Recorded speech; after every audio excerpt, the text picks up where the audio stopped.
কি শুনেছি আর 24 দেখেছি, নিজের চোখ সাক্ষী। ক্ষমতাকে পাকাপোক্ত করার জন্য স্বৈরাচারী আচরণ কেমন হতে পারে এটা লক্ষ্য করেছি। সে জায়গায় আন্দোলন করে যে তারুণ্য, যে যুবকরা একটি বিশাল জগদ্দল পাথর জাতির মাথা থেকে সরিয়ে দিয়েছে, সেই তারুণ্যদের উদাত্ত আহ্বান জানাই, আরেকবার জেগে উঠে আল্লাহর দেওয়া ইসলামকে তোমরা জমিনে প্রতিষ্ঠার জন্য চেষ্টা চালায় দাও। আল্লাহ কবুল করুন। জোরে বলি আমিন, আরো জোরে বলি আমিন। আমরা শ্রেষ্ঠ হতে চাই নবীর চোখে, জোরে বলি ইনশাআল্লাহ।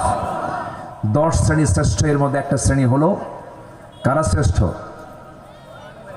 এই যে মাদ্রাসা। বলেন কারা? এই যে মাদ্রাসা, যারা শেখে এবং শিখায়। বলি আলহামদুলিল্লাহ, শিখে এবং কি শিখায়। আমার বন্ধুগণ, দুনিয়া ছেড়ে সবাই চলে যাব, কেউ বাঁচার জন্য আসি নাই।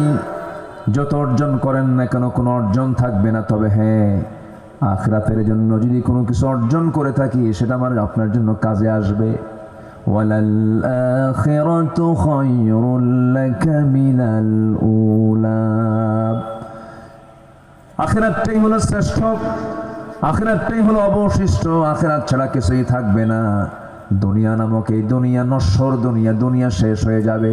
কুল্লু মান আলাইহা ফানি ওয়া ইয়াবকা ওয়াজহু রাব্বিকা যুল জালালি ওয়াল ইকরাম।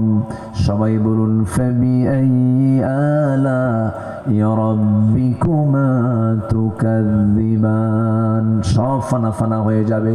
মাঝখানে কোনো এক শুক্রবারে ভূমিকম্প হয়েছিল, জানেন নাকি? এলাকায় হয়েছে? একটু অল্প হয়েছে, সবচেয়ে বেশি হয়েছে ঢাকায়। তো ঢাকাতে নরসিংদী তো ঢাকায়, ঢাকা অঞ্চলে ঢাকাতে যখন ভূমিকম্পটা হলো, আপনারা জানেন কিনা জানি না, ঢাকা সিটিতে কোনো বাড়িতে মানুষ ছিল না। 20 তলা কর আর 30 তলা কর, সব থুইয়া রাস্তায়। জুতা পায়ে না খালি পায়ে? হ্যাঁ, শার্ট প্যান্ট না খালি গায়ে? যা ছিল গায়ে, যা ছিল গায়ে তা নিয়ে সব রাস্তায়। কার ভয়ে? আল্লাহর ভয়ে। আল্লাহর ভয় নামছে, মরার ভয়ে। আচ্ছা, মরার যে আমরা ভয়টা করি, জান্নাত কি মরার আগে দেবেন আল্লাহ? কখন দিবেন? তাহলে জান্নাত নেবেন না আপনারা? তাহলে জান্নাত যদি নিতে চাই, মরার ভয় তো করলে জান্নাত পাওয়া যাবে না। জান্নাতটা পাওয়া যাবে কি মরার আগে না মরার পরে?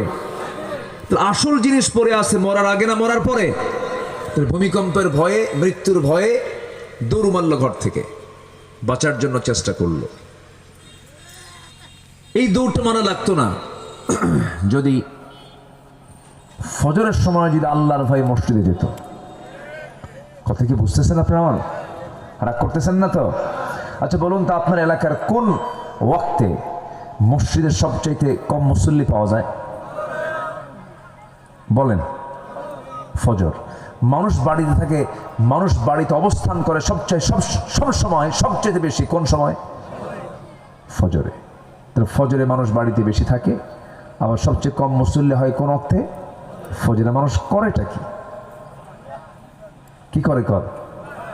ঘুমায়। আজান দিলে ঘুমারও বেশি ধরে হুজুর।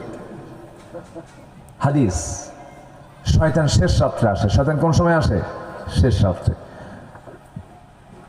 শেষ রাতে এসে শয়তান এসে শিয়রে বসে। রাসূল বলেন আলাইকা লাইলুন তাবিল, আলাইকা লাইলুন তাবিল। রাসূল বলেন শয়তান সেই সময় বলে, তোমাদের জন্য রাতটা বড় লম্বা, তোমাদের জন্য রাতটা বড় লম্বা, তোমরা ঘুমাও ঘুমাও ঘুমাও। এইরকম করে বারবার মাথার ভিতরে হাত দিয়ে বারবার তাকে এমন করে তাকে উদ্বুদ্ধ করে। রাসূল বলছেন, ওই শয়তানের ওয়াসওয়াসা থেকে যদি বাঁচতে চাও 3টা কাজ করবে। সেই সময় শয়তান 3টা গিট মেরে যায়। কয়টা গিট মেরে যায়? 3টা গিট মেরে যায়। এক নম্বর গিট যদি শুনতে চাও, সঙ্গে সঙ্গে তোমরা ঘুম থেকে উঠবে নামাজের জন্য, বিছানা থেকে পিঠটাকে সরায় নিবা, এক নম্বর গিট ছুটে চলে যাবে, সুন্দর করে অজু বানাবে, 2 নম্বর গিট চলে যাবে। নাম্বার 3 হলো অজু বানায়া মসজিদের দিকে নামাজের জন্য দাঁড়ায়া যাও, নামাজ শেষ করবে, শয়তানের বেঁধে দেওয়া 3 নম্বর গিটও যাবে। 24 ঘন্টা ওই বান্দার কাছে শয়তানের আসার সাহস পাবে না।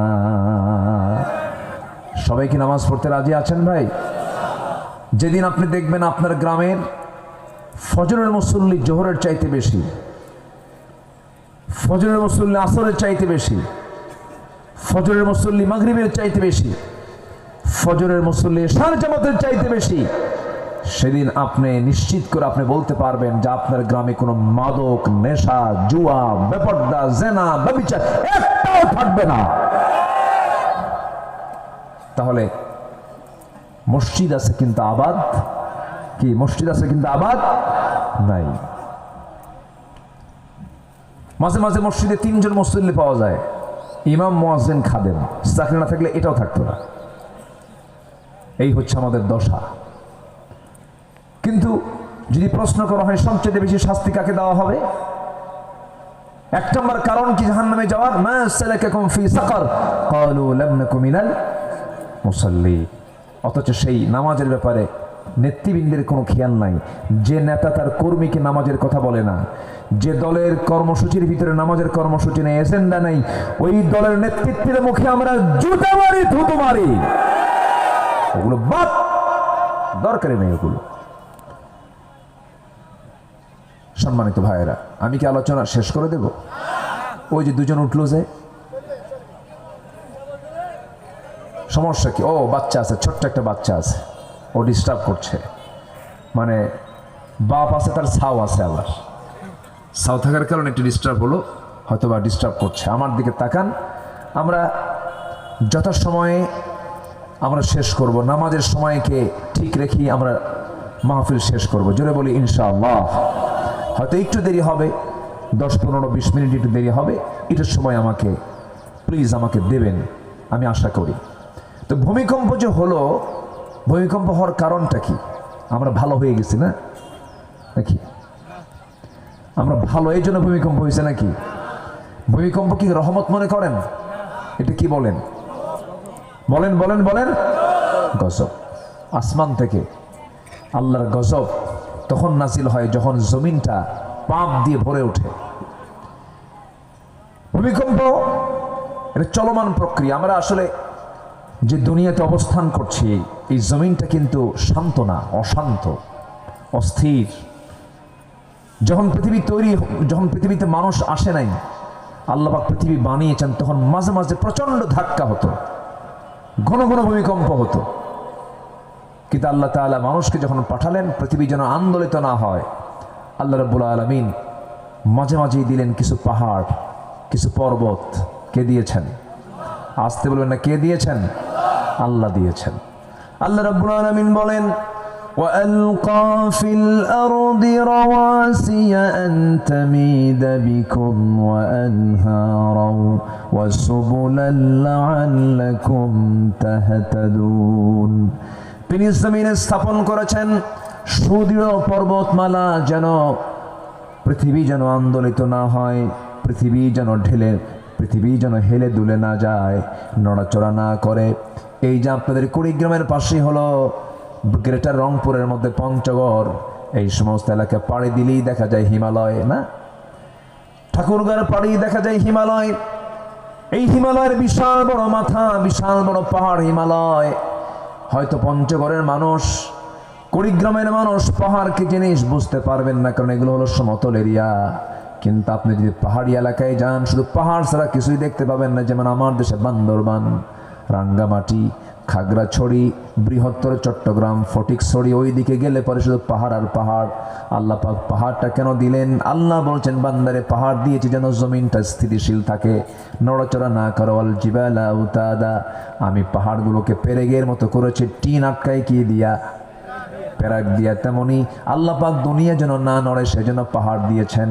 পাহাড় যে আমরা বাইরে দেখতে পাই যে উঁচা, আল্লাহ রাব্বুল আলামিন একটা পাহাড়ের নিচে তার চাইতে 10 গুণ বেশি নিচে ফাউন্ডেশন করে দিয়েছেন। যেরকম সুবহানাল্লাহ।